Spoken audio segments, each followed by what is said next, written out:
Morning student, in this video I will discuss some of the important features, some of the names of the periodic table elements. So this is the long form of the periodic table. You are seeing that this is the long form of periodic table.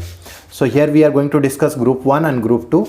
So you will see that in group 1 the elements are hydrogen, lithium, sodium, potassium, rubidium, cesium, francium. Francium is a radioactive alkali metal. So except hydrogen, all are metals like lithium, sodium, potassium, rubidium, cesium, francium. This belongs to S block element because their last or differentiating electron enters S subshell.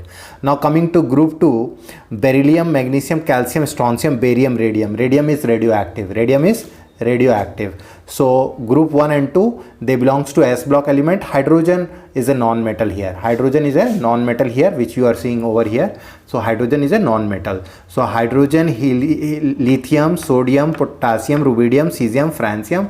Francium is radioactive. Francium is radioactive. Coming to group 2, beryllium, magnesium, calcium, strontium, barium, radium. Radium is radioactive.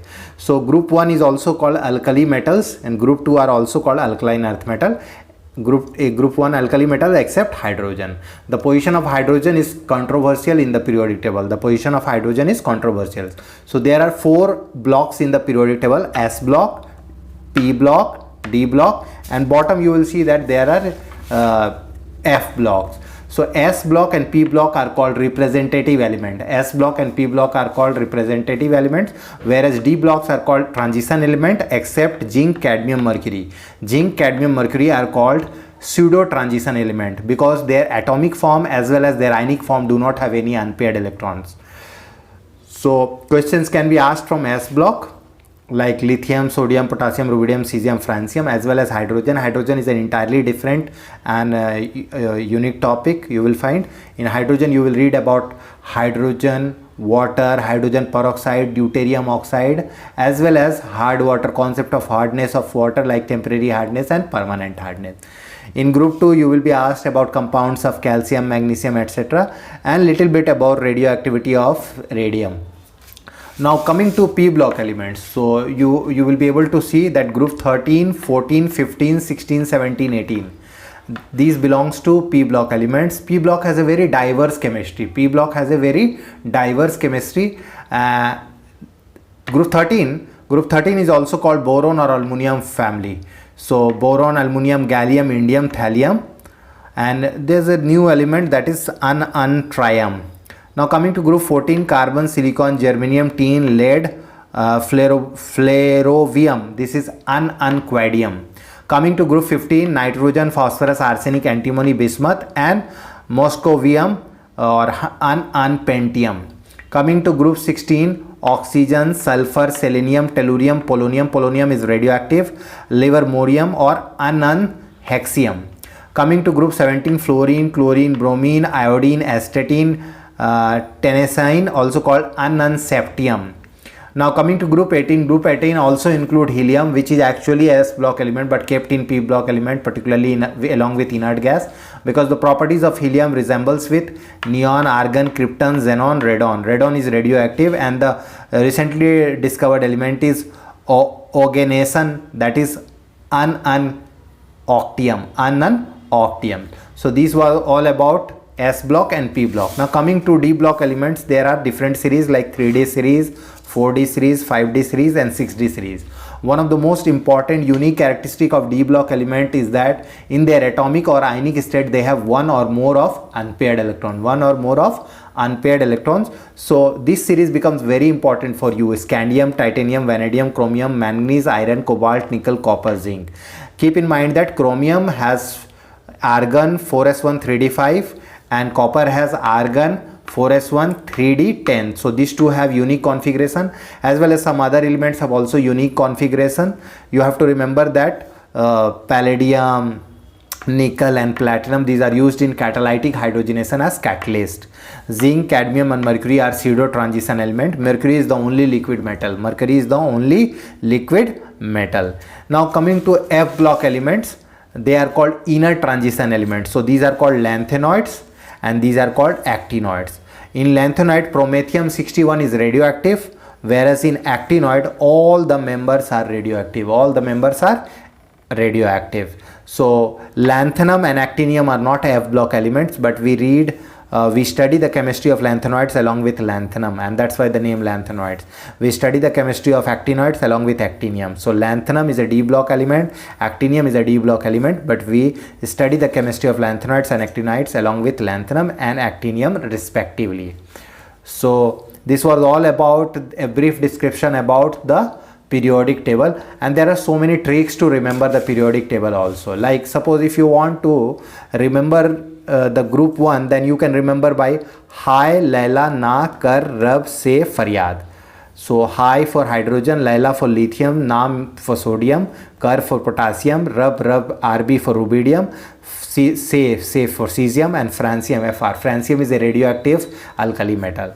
Now coming to group 2, be a magic cat of Sarabra. So beryllium, magnesium, calcium, strontium, barium, radium. Radium is radioactive. Similarly, you can remember group 13 like Bal, Gangadhar, Indian Tilak. So boron, aluminium, gallium, indium, thallium. Keep in mind that gallium is smaller than aluminium. Aluminium is 143 whereas gallium is 135 picometer. Due to poor shielding of D block, D elements, D orbital elements, electrons, there is poor shielding in gallium, and that's why the size of gallium is less as compared to aluminium. Carbon, silicon, germanium, tin, lead, you can remember with a trick, koi si geet sunao pyar wale.